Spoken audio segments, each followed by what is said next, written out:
What episode number is this? 22.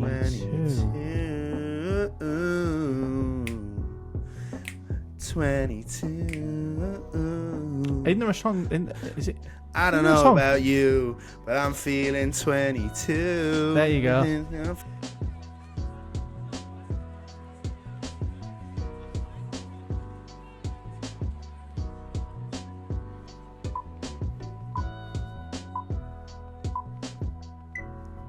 Hello and welcome to Code and Colour. Here we discuss all things digital drawing, game development and animation. I am I've said everything positive about this person that I am, but I am Tyler. I think that's all you need to say. That's all the people need to know. I am the fabulous, most incredible, amazing, humble Josh. No, that's Tyler. Although that is me. We've done that for me. You said that, but I've always just said I'm the Josh. Yeah, the Josh. So I'm Josh. I don't think you've ever referred to yourself as the Josh. I think you're just Josh. There is another Josh that I know, and we do refer to ourselves as the Josh. So that actually makes me cringe a little bit, but that's okay. That's a conversation for off air. How many Tylers do you know? Not enough. How are you doing? How have you been, buddy? I'm all right. I've been not up to much this week. I've done a lot of drawing, which will foreshadow into something later on that we will not discuss today, because we've been working on something together, haven't we? And we have. I've also been watching a few TV shows, and I watched a little indie project which we will discuss. So right. the TV show that I watched was Skull Island. Right, I'm gonna watch it tonight. I think. I've done the whole thing. What? I watched the whole thing. 8. The 20-odd minute episodes. Is it good? Eh. Oh no. I'll tell you this, just not as a spoiler. Obviously, King Kong's in it. Skull Island is going to be in it. I should hope so, yeah. Yeah. When he's in it, amazing. When he's in it. Right. I'll watch it, and I'll I really liked it, and I like the art style. I was pointing out to you when I showed you a character stood on a ship and went, "Oh, look at the shading on that," and I got spoilers. I was like, "It's a dude just stood there." Like, look, you don't do that, yeah. It came out today, and you just thought, you know what, I'll do. It was 4 minutes. 4 minutes into the first episode. I didn't even know the character's name I was sending you. Well, it's not the point. It's the principle, isn't it? You know what I mean? But, and I've done a lot of drawing. I've been honing my skills. I've been using a lot of Procreate. I've also, and I haven't told you this yet, actually. So this is actually quite a news scoop. I haven't actually told anyone. Is this a CNC exclusive? Yeah, I haven't told anyone this yet. Bar Molly, obviously, because it came out of my account. I purchased myself a course to make a 2D video game. Oh yes! How much was that? It was like 15 quid. That's sick. Love it. So I'm going to try and, like, if I can try and find some time, I'm going to try and put something together that's just a rudimental, like, video game, that a little platform that you bounce around, like Mario type of thing. But from what I understand, I think you can create the sprites, which is the little characters, the pixelated characters, in Procreate. And the environments. So I'm going to try and work something out with that. It might be that I need to buy like Photoshop and do it properly. But if I can do it with Procreate, I can see how it works. But I'm going to try and put something together that just gets me someone who jumps on platforms, and then I can put something together. Because I think what my issue with the game development side of it is, I went too big, and when I like hone it back and just be like, oh, actually, if I can just make a character jump across the screen and bounce on someone and get that quick gratification, rather than trying to make the most incredible thing ever, then I'll probably stick at it a bit better, and it should be a lot easier to get to grips with. Nice. And finally, go ahead. No, go on. No, I was just say finally. No, finally the film that I watched all the way through. Finally. Yeah, was a little indie project called Princess Mononoke. I can't remember. Is it Mononoke? Mononoke. I'll reserve my thoughts for it. Good. Yeah. I will say I really liked the art style. Really good. So, yeah. So what about you, my chief? Yeah, as always, not too shabby. Sure. So what have I been up to? Well, what have we been up to? We went to a talk this week. Yeah. That is something we actually did, geared towards this week's episode, which we'll get into in a minute. Yeah, we went to a talk on Tuesday evening. We're actually recording a few days later than we usually do. Usually, for context, we record on a Monday, release episode on a Sunday, but today it's Friday, so it means I've got a quick turnaround this week. But yeah, so we went to that. And what else have I been doing? I've been doing a lot of drawing, and I mean a lot. Kind of really try to broaden the horizons a little bit and go for something a little bit more like art rather than a drawing. You know exactly what I'm referring to. I did a drawing of like a man's, like half a man's face and his hand like on his head there, and then drew some flowers coming out of his head. Josh is laughing. Who's your model?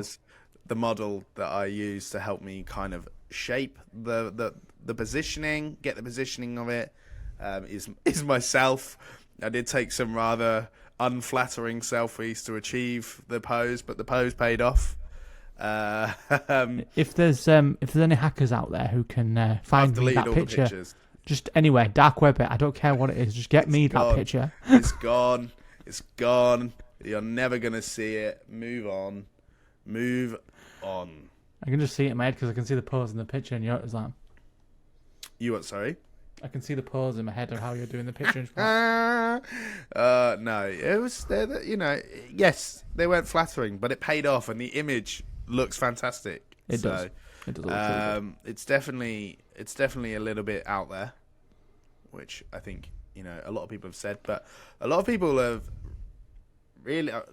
actually messaged me about it, said it's I don't know, like kind of sparks some creativity in them, sparks some inspiration in them. A lot of people have said I really like that. It kind of feels like ideas are blooming out of their head, and the blooming is obviously flowers. So you can catch it on my Instagram at scribbled_by_Tyler. You should go and check it out. I've done some other stuff. Did a cool one of Spider-Man because I have become obsessed with drawing Spider-Man. I don't actually know if I've drawn anything. Did you Banksy? Oh yeah. I had some frustration to get out onto a pad, and I may have drawn something that's almost like the polar opposite of what I did yesterday. Like they're like the opposite. It's like the opposite end of the spectrum of kind of like emotion. Do you know what you could say that those two pieces could sort of resemble like bipolar. Like you've got the one spectrum of just happy, colourful, and mania sort of side of it, and then the other side of it is obviously the lows, and what you could put them together as like a yin and a yang, two sides to a coin. Maybe I should redo that other one that I did last week because it's good, but it's like I don't know. It's rough, like, but not rough in a like, oh, that's rough. It's rough as in like you can see that you just got your emotion out on the page. And it's a coherent image, but yeah, it's very different. Like it very much conveys the message I want it to convey, right? It gave me Ginny Weasley, Chamber of Secrets vibe when she writes on the. Oh yeah, it is a bit on the darker side. My mum was like, "Is everything okay?" And I was like, yes. And a few other people felt the need to also message me, being like, "You sent it to me," and I was like, "You're gonna get some questions about this, Yeah, You're ready for that?" You were right. I did. I absolutely got some questions about it. But so that's what I've been drawing. I haven't particularly watched anything this week, if I'm being truthfully honest. No, not really. Just still watching lots of interesting videos on YouTube. I might start linking some of the stuff I watch for any aspiring drawing or animating artists out there. I wouldn't be the best person for people to watch videos on game dev, because that's Josh's remit of interest. So if you've got any fun videos, maybe you send them and we'll put them in the description. You know, give some shout outs to some of the people trying to get on the journey with us. But Josh and I have kind of hinted at what we're talking about today. So Josh has watched Princess Mononoke, and we both went to a talk about the history of Studio Ghibli today, and we decided that kind of coincides nicely with what we'd like to talk about, and we'd kind of like to do a bit of a breakdown into Studio Ghibli. So should we get into it? Absolutely. Let's do it. So, Studio Ghibli, arguably one of the most famous animation studios of all time, that came out of Japan, kind of rose to fame from what we learned from like the 80s, I guess. Studio Ghibli sort of became a thing. Josh, you're actually quite new to the studio. Let's not beat around the bush here. I'll defer to you about this. That you're the expert on this. I will happily defer to you. I've seen one film. Yeah. And it blew my goddamn mind. Like how just clean and just paced. It was beautiful. It was an experience. It is. That is exactly what the films are. I think they're an experience, and like, you know, we went to a talk on Studio Ghibli, and for the record, whilst it was great, we were definitely definitely missold what it was. We were told, we were told called? Because it's called The Art History of Studio Ghibli. So, you know, we thought, we're a creative podcast.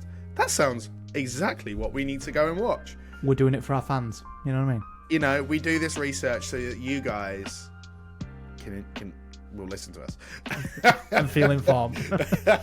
And I don't want to give the impression that it wasn't good. It was great. I feel like I learned a lot, but it was more about the history of the studio per se, rather than like the intricacies of how it works, which is what I kind of wanted it to be. I wanted and it could have been a little bit more visual as well, which was a little. I envisioned it would be in like an art gallery, like, and you'd go in and there'd be like pieces in like glass frames where it'd be like, this is a scene from Princess Mononoke, this is the one in the castle that just some storyboards or something. I don't know, but either way, it was very good, and you know, the guy that spoke, he knew his stuff. You can tell he's lived and breathed this studio, and that raised some interesting points. So, you know, we found out a lot about when the studio came to light. So specifically it was founded in 1985 by Hayao Miyazaki, which I'm sure everybody who knows animation has heard that name. He's like top dog in this industry.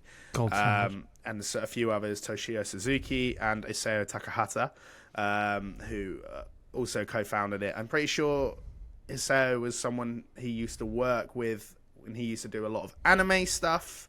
We also which is not Ghibli. No, Ghibli. But I would agree. I think from an outsider perspective, I would say that the art style of Studio Ghibli comes across like it is anime. You know, the character designs are not too dissimilar, but I think what makes it there are, as you said, the artwork is a lot cleaner, and I think sometimes a lot of anime, given the tone of a lot of the shows, the artwork seems a lot more frantic. I want to say, not so clean, lots of lines, kind of really exaggerating pieces of like.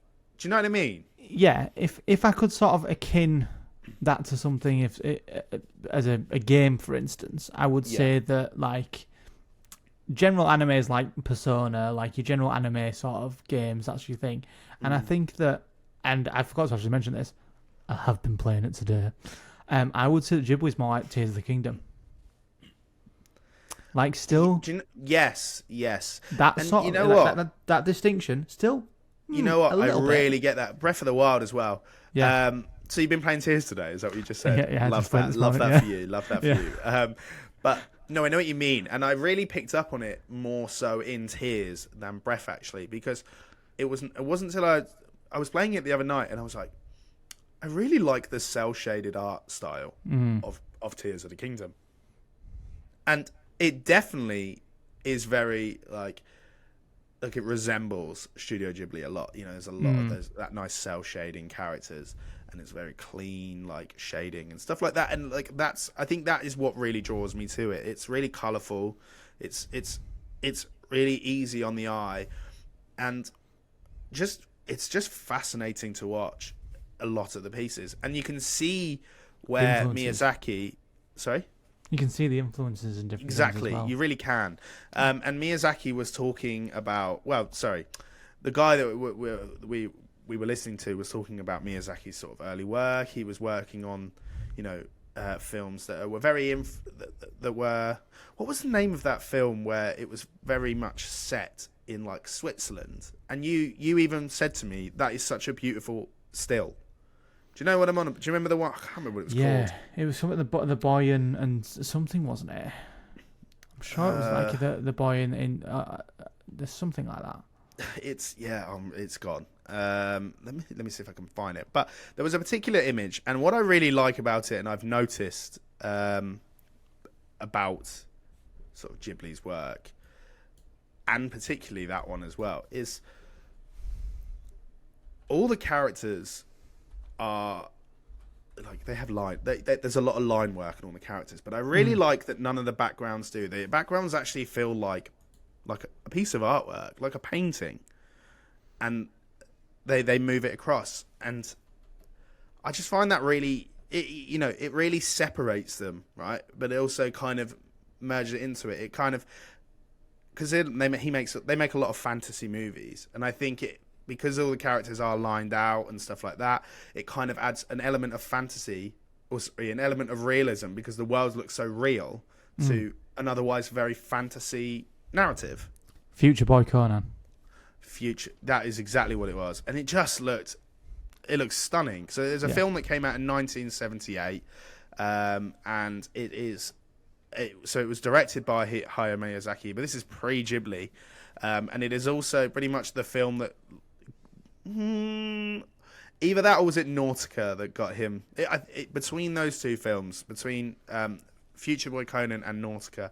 Those are the films that essentially put Miyazaki on the map for anime. But Josh made a point of it not being anime, and that kind of comes down to, I guess, the audience that he initially aimed this, right, Josh? Yeah. I agree. I also forgot to mention I started watching Howl's Moving Castle as well. Isn't it great? Isn't that Well, great? So I'm not into it like hugely. I've started like the first 10 minutes, and it just saw this big. Yeah.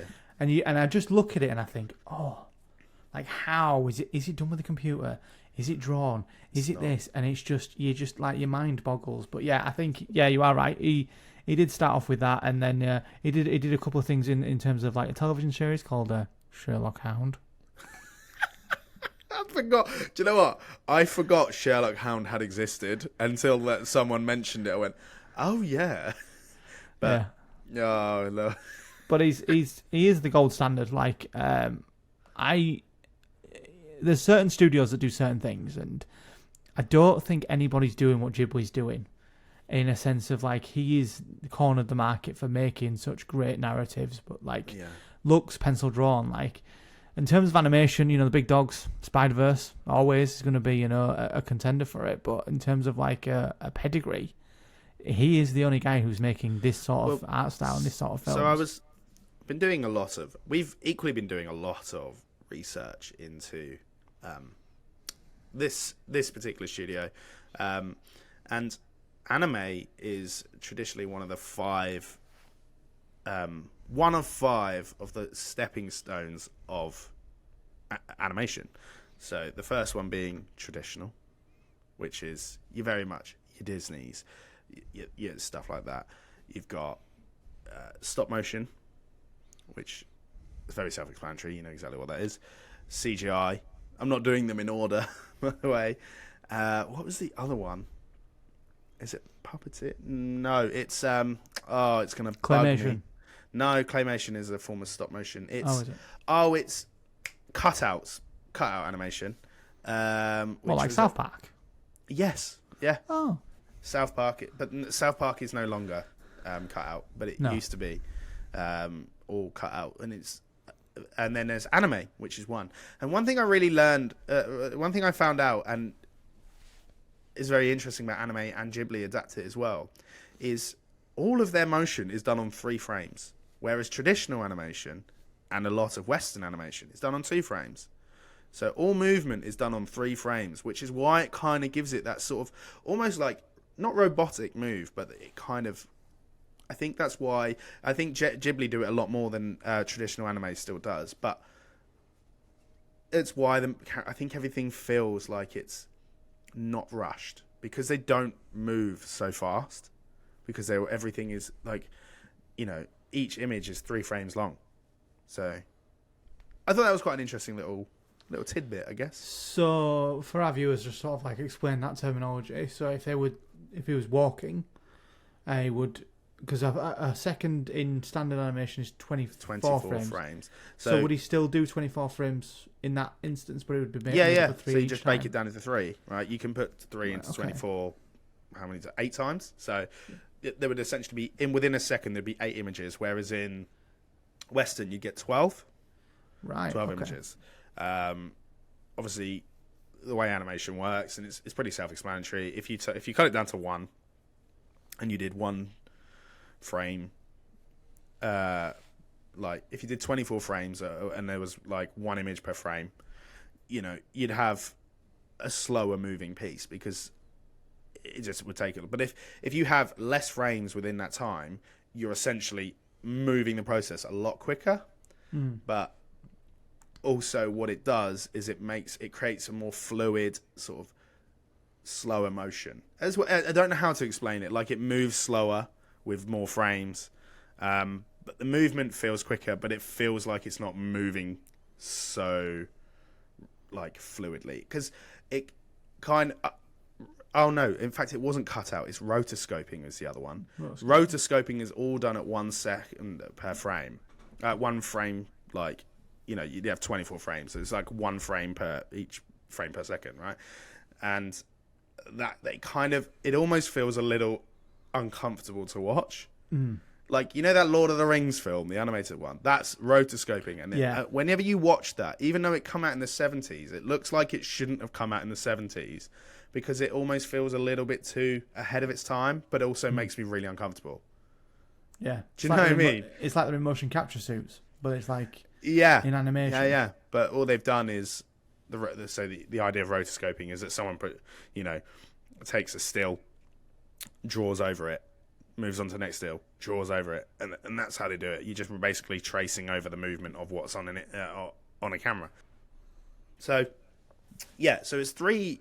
So they use 3, do everything in 3 frames, right? So each image lasts for 3 seconds, which I think, is quite apparent because the movements are a lot slower, a lot more kind of, I don't know, they take their time, but do you get what I'm saying? I feel like it's not really coming across. No. The way I'm trying to explain it. No.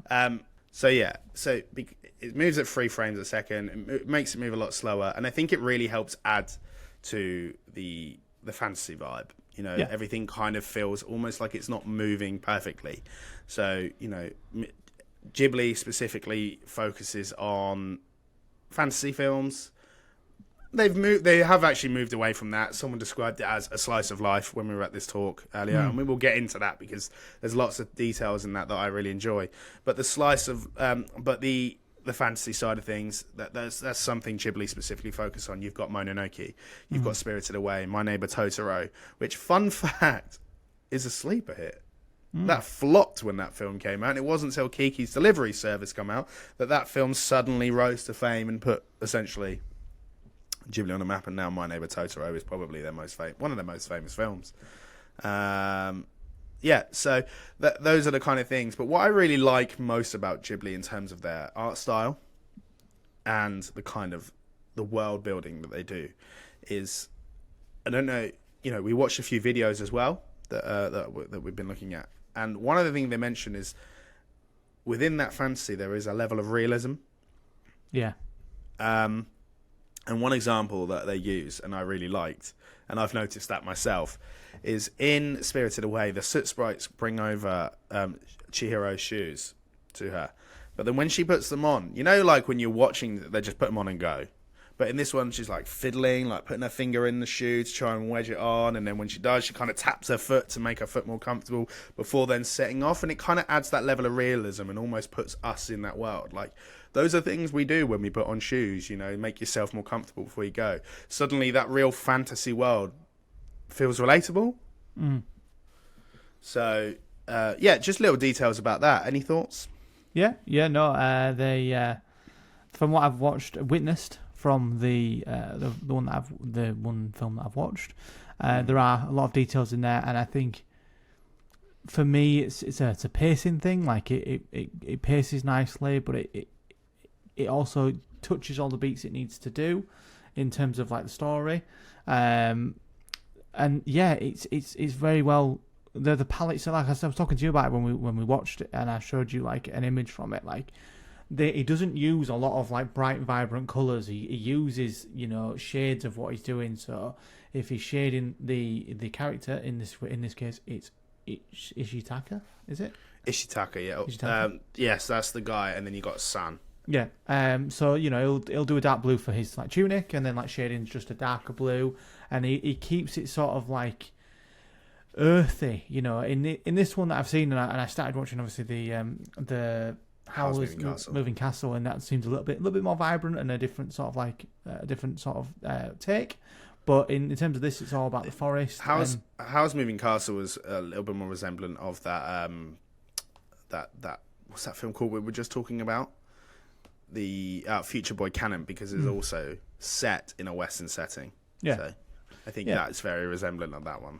And I think that it's I think it shows it because when you watch the stuff about Miyazaki, you can see that he's like drawing each page and he's pulling each page back to confirm where he's going and what he's doing, and it seems really well crafted. Like it's hard to explain, and I would fully recommend anybody. Like I was talking to my brothers about it.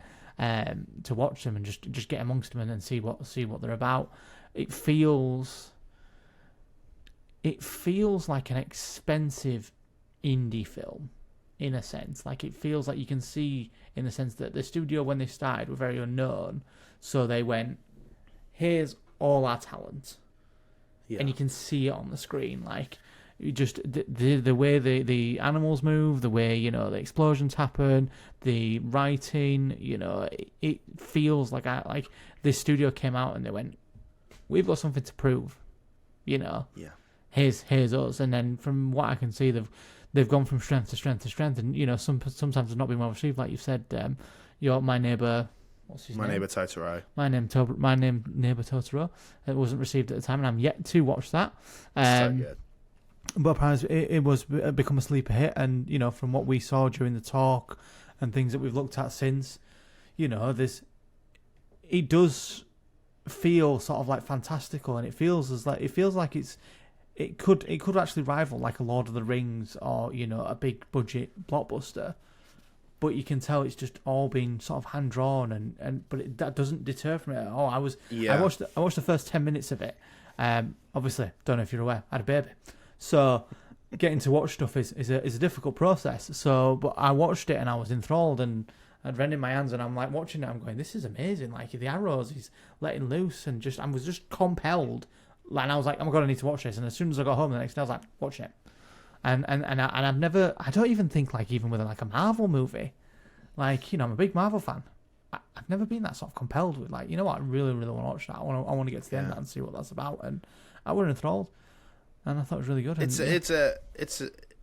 I find, because it takes you on a bit of a visual journey, right? Yeah. It's certainly, they are certainly a set of films from a studio that consistently just make things that are so easy on the eye, but such a reward as well. Like I feel like I'm like, wow, this is a marvel of cinema to watch. Pun intended. It's fascinating to see. Like every time I watch it, I'm like, how did you do that? Like, where did the inspiration behind these characters come from? And we talked a lot at the talk the other day. They talked a lot about themes, and a lot of it is based on Japanese culture and history. You've got a lot of it's based out on a lot of the wars that they've gone through. When you look at is it Porco Rosso? That's about a pig that flies Japanese Spitfires. You know what I mean? Like, you know what I mean? Like it's that kind of thing. There's a lot of politics involved, and I think a lot of talks about culture, and that really shows in each image. Each frame feels like you're taking a step into Japanese culture. I think it's a really interesting way to embrace that culture and to learn something. I think you definitely come away from it learning something. Yes, a lot of this is fantasy, but as we mentioned, they add levels of realism, and that kind of it makes you feel like, yes, this is fantasy, but perhaps it's not as make believe as they want you to think it is, right? You can put yourself in these characters' positions because they do things that you and I would do, and I think that's what's really great. The way the characters move and do things, you really empathize with them. You really want to go on their journey with them. So you are right in regards to Porco Rosso. I've not seen that, and it's a good film. And I'm gonna tell you, I'm gonna be level with you. I looked at an image of it, and it was literally him like stood in a furnace, I want to say, or something along them lines. Yeah. And I was like, I'll watch it because it's Ghibli. But the tagline you've just given me is a pig that flies Spitfires. Sold. Shut up and take my money. Like, I'm already there. Like, great. What was really interesting to me is when we were at the talk the other day, the guy said, Miyazaki wanted to not appeal to anime fans, which is why I think it isn't inherently anime. Obviously he's taking a lot of influences from his previous work where he was working on anime, and applied that to his own studio, but he's adapted it into his own style. He is very much an auteur, and he mentioned auteurs, which for those of you that don't know what an auteur is, it is essentially a director with complete creative freedom. So not many of them about anymore. There isn't, but to name a few, more probably from like live action settings, you've got David Fincher, Christopher Nolan, Wes Anderson, Steven Spielberg, Scorsese. Those are like your big five kind of directors that have got complete creative freedom. But we're seeing a lot more of them. Ari Aster, Robert Eggers. Those are sort of the directors that we're seeing, and Miyazaki is not alone in that. And I think what's really interesting is he has spearheaded every single movie that has come through Ghibli. He may not have inherited. I think he has been director he's director for at least the majority of them, but he oversees every aspect of that movie. Yeah. And so I think for a long time, a big problem for a lot of the staff that worked at Ghibli is a lot of people weren't saying this is a Ghibli film. People were saying this is a Miyazaki film. But whilst that does kind of undermine the hard work of these animators and the people that do the score and la-di-da-di-da, he has imprinted a certain style within Japanese animation that separates it from the rest. And for those that do know, can look at that and go, that's a Miyazaki film. That is Miyazaki's art style. Which is a double-edged sword, though. Go on. Because while people are like, oh, well, this is a Miyazaki film, if it flopped, it'd be Miyazaki's fault. And I think because he has such creative control, and I firmly believe this, and I asked you the question when the talk was going off, can Ghibli live without Miyazaki? Well, they answered that question because someone asked it, didn't they? And it is it's a sad thought because, I mean, for those of you that know Ghibli, Miyazaki has attempted to retire 2 or 3 times, maybe 4. I don't know. He is out of retirement again. I always have this conversation with someone. They go, Miyazaki's coming out of retirement for a new film. I'm like, how many times has that happened? I feel like that happens more often than not. So they have said that when his son inherits the business, that I think they're just going to become a distributor rather than their own production company, which, fine. I can see why they'd do it. They don't want to damage the legacy, because I think they're aware his son has just not got the brain that Hayao does. He's just not there. He's just not there. And that's okay, you know. The legacy of Studio Ghibli will live on long enough. They have never had a film that flops, I don't think, now, because they've got such a cult following all over the globe. Question. And I was thinking about this now, because obviously that him coming out of retirement and being sort of the spirit of it all. Would you say that Miyazaki is the Tarantino of animation? So my first question is, what is Tarantino in this scenario? Well, because he only makes, what is it, like 10 films or something, and he's making his last film. In the sense of, like, he's very... That almost seems like do we think Tarantino is going to retire after his 10th film? Well, yeah, there is that question as well, but, like, in the sense of, like, he makes the films, he oversees everything, and he has that creative brain, and Miyazaki is very much a similar sort of thing, where he'll look over the entire project, and you just see, like, a slice, pun intended, a slice of life of Miyazaki and what's in his mind. And I think if you can... I know it's for users that haven't seen him but have seen sort of live action side of it. I would akin him to being like the Tarantino of animation, being that he is a creative and first and foremost, and he puts out what he thinks that people want to see. But you can definitely tell that it is that person's mind that has been sort of distributed between animators, directors, set builders, and even in the sort of animation world where they do the art style, do the backgrounds, do the characters, you can see that Miyazaki goes in there and goes, right, I've got this image in my head. This is exactly what I need you to make. And I don't think they deviate from it too much. I think that for him, I think he's the tip of the spear of, like, for sure. That's not the right shade of blue kind of thing. And I think that from that, I think he was picky. I Really? think he was incredibly picky. Of course. Why wouldn't he be? This is his life. This is his life's work that he puts into it, to the point where he won't retire. This man is ancient, by the way.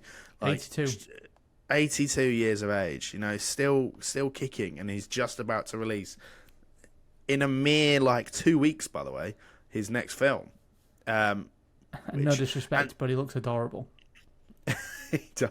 He looks adorable. He looks like he has never hurt a fly. Yeah. In his life, but he is releasing his film, which is called How Do You Live? I did not know that. So I've actually, when we had the talk and it was like, oh, he's releasing a new film, I was like, oh, what's it called? It's called How Do You Live? So, testament to Ghibli's, I guess, popularity. They purposely didn't market this film. There's no trailer. There's no poster. There's nothing. Oh, interesting. But yet, every single person that is a Ghibli fan, including myself, knows of How Do You Live? And it comes out. Well, we're gonna get Josh. I'm gonna get him to watch everything, right? It comes out the 14th of July. So yeah, just over 2 weeks until, probably about 3 weeks. 3 weeks until that film comes out. So yeah, super stoked to see that. But that film kind of talks about the slice of life thing as well. So they started out as traditionally doing fantasy films. They kind of moved into that slice of life film, where it kind of steps away from fantasy genres and becomes more like dramas, but like really beautifully told dramas, real realistic things. There's one, I can't remember which one it is.